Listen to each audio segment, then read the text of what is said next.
Kumusta po kayong lahat? Celebrity Chika Time po muna tayo at may inihanda po akong chika para sa inyo. Tara po't magchikahan na po tayo. Naku ayan, Asia's multimedia star na si Alden Richards tinawag na boy ligpit ni Daddy Bay habang nasa US vacation. Yes, mga maka-celebrity chika time. Yan po ang ichichika ko sa inyo na lubos din po ang usap-usapan sa social media ng mga netizens, lalong-lalo na nga po ng mga followers at supporters ni Alden.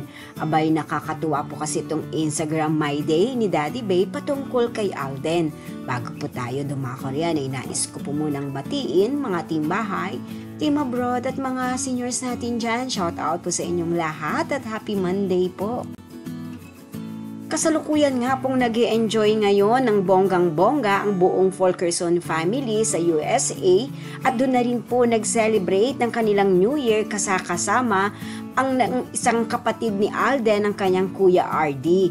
Tunay naman nga pong napaka-worth it ng bakasyon po na ito ni Alden na gagamitin po niya sa loob ng 2 linggo. Pati rin po ang birthday ni Alden ay dito na rin po niya isa-celebrate. At eto na nga po, nakakatuwa po ang Instagram My Day ni Daddy Bay na kung saan nga po ay tinawag niya si Alden ng boy ligpit.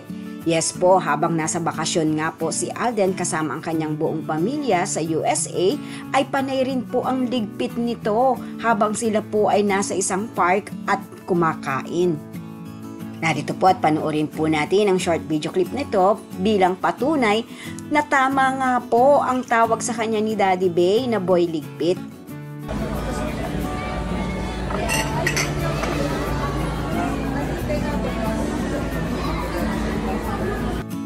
O diba po, ayan at nagliligpit po si Alden ng kanilang pinagkainan habang namamasyal po sila at nasa isang park. Tunay naman nga pong napaka-responsible na citizen itong si Alden, walang iiwanan na dumi o basura kahit saan. Yan po ang aking chika updates for today. Salamat po sa inyong panunood. Huwag po kalimutang mag-subscribe. Pwede po mag-comment sa ibaba. Basta't wag lamang po harsh o nakakasakit sa isa't isa. Salamat po muli. Spread love, not hate.